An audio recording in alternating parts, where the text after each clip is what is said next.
Bien, bonjour à toutes et à tous. Bienvenue au pôle maintenance de l'IUT et puis bienvenue à Innova Maintenance 2019.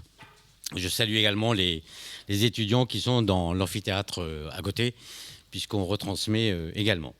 Donc la bienvenue aux internautes, en particulier à tous les IUT, département génie industriel et maintenance, donc des IUT de France, qui suivent cette manifestation en direct.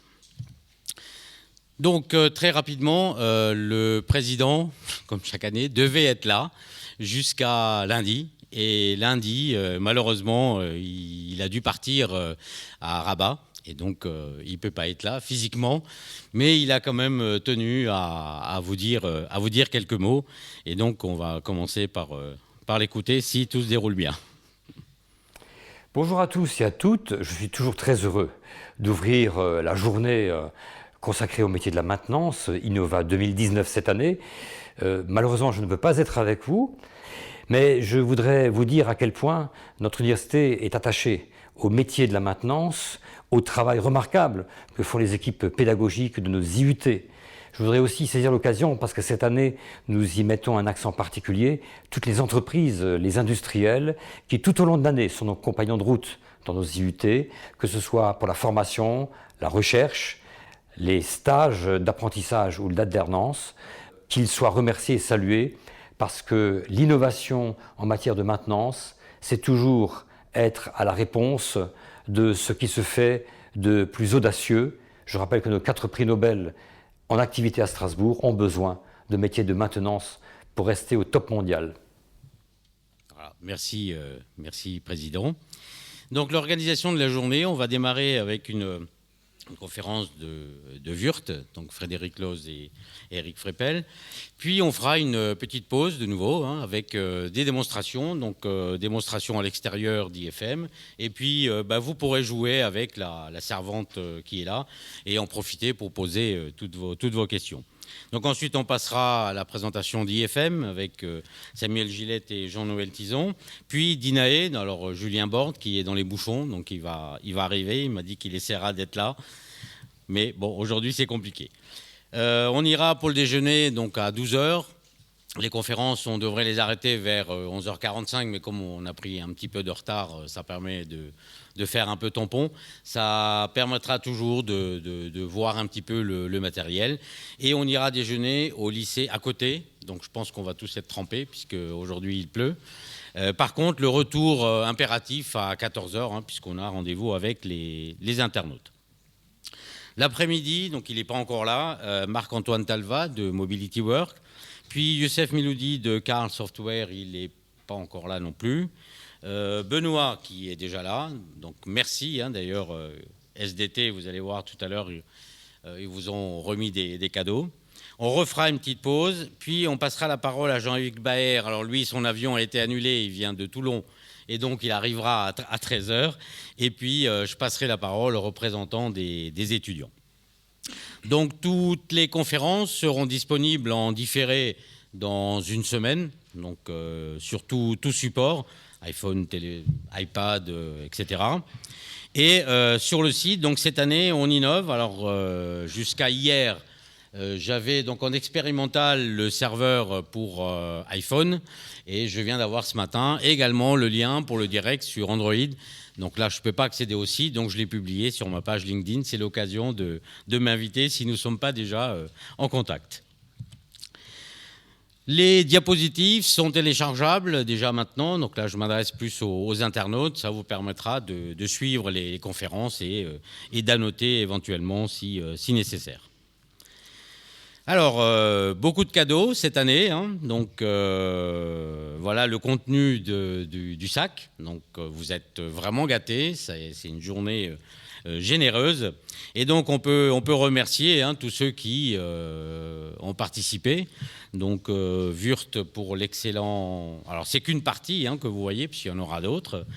Les gants, c'est SDT International. Le carnet, IFM. Le sac, les lingettes, etc., c'est grâce au soutien de Crazy-Log et on a bénéficié donc d'un soutien de l'université, c'est Investissement d'avenir.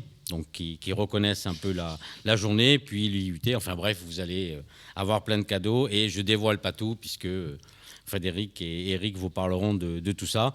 Mais je pense qu'on peut déjà les remercier, parce que bravo et merci de votre soutien. Oui, on aurait pu. Alors, je ne pouvais pas... Merci. Donc, ça devient presque un rituel, cette fameuse maintenance prédictive. Ça n'arrête pas. Dès qu'on voit les publications, forcément, on parle de ça. Quand on fait des recherches sur le net, il vaut mieux... Où est-ce qu'il est? Je cherche Benoît. Il vaut mieux mettre prédictive, parce que sinon, on ne trouve pas. Oui, mais la prédiction, en français, je suis désolé, ce n'est pas la même chose qu'une prévision. Alors, d'où ça vient? Ça vient d'une norme NF EN 13306, édition 2018. Oui, prédictive maintenance existe, mais en anglais. En français, on dit maintenance prévisionnelle. Et là, on peut discuter de tout ce qu'on veut. Il y a des personnes qui sont persuadées que c'est la maintenance prédictive, que ça s'appelle comme ça. Il y en a même un qui m'a dit, mais vous savez, on utilise des modèles prédictifs pour la météo.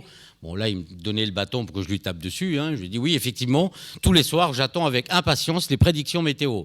Ah oui, vous avez raison, c'est les prévisions météo. Bon, bref, il y a une norme, NF EN 13306. Alors, une petite précision, toujours extrait de la norme. J'ai déjà lu et entendu, avant, je faisais de la maintenance préventive, c'était pas efficace. Maintenant, je fais de la prévisionnelle ou de la prédictive. Oui, mais ça reste de la maintenance préventive, il me semble. Si on fait de la prévisionnelle, c'est généralement avant défaillance. Donc, il est bien de rappeler ce qu'il y a dans la norme, les différentes familles de maintenance. Et oui, effectivement, maintenance prévisionnelle ou prédictive maintenance est une sous-famille de la maintenance préventive. Bon, c'est comme ça, moi j'y peux rien, c'est la norme. Le jour où c'est dans la norme et que c'est une prédiction, je viendrai avec mon chapeau pointu, je le promets, et je ferai l'ouverture de la conférence en chapeau pointu avec une belle boule de cristal. Mais bon, pour l'instant, c'est non. Alors, quelque chose que j'ai emprunté à Max Blanchet et qui présente en fait les briques de l'industrie du futur. Et quand on regarde les différentes briques, alors on ne va pas rentrer dans les détails, c'est des choses que vous connaissez, mais la maintenance prévisionnelle est une brique essentielle de l'industrie du futur. Qu'on le veuille ou non, c'est comme ça. Alors ensuite, on entend parler de maintenance 4.0, oui, ok, pourquoi pas. Moi, je n'ai pas vu passer les 3 autres. Donc, dès qu'il y a quelque chose de nouveau, ça devient 4.0, ok, pourquoi pas. Il est bon de rappeler qu'en France, c'est Industrie du futur et que Industrie 4.0, c'est en Allemagne et Smart Factory, c'est aux États-Unis. Mais bon, c'est comme ça. Les gens aiment bien faire des petites salades de termes. Ça fait bien dans les cocktails. Bon, pourquoi pas. Alors, un document qui vous a été remis d'ailleurs, et c'est un travail dans le cadre d'un programme qui s'appelle Osons l'industrie. Et le document s'appelle « La maintenance des métiers d'avenir ». Et lorsqu'on regarde les premières pages, on parle bien de maintenance prévisionnelle, prédictive maintenance en anglais. Donc, parfait, ce document, je le valide et j'y ai même contribué, donc vous l'avez. Alors, il a été fait par Alliance d'Industrie du Futur, Arrêt Métier Paris Tech, l'ONICEP, l'UIMM et l'Institut Mines Télécom. Et nous avons la chance d'avoir chef de projet de cette opération qui est Martine Assar, juste là, elle est gentille, elle est au premier rang, donc elle n'est pas allée au fond comme les étudiants. Donc merci Martine pour ce travail, parce qu'effectivement c'est un travail rigoureux, et donc moi je le valide complètement. Voilà, sans plus tarder, je vais passer la parole à Frédéric Loz et Eric Freppel. J'ai tenu le temps, vous avez vu.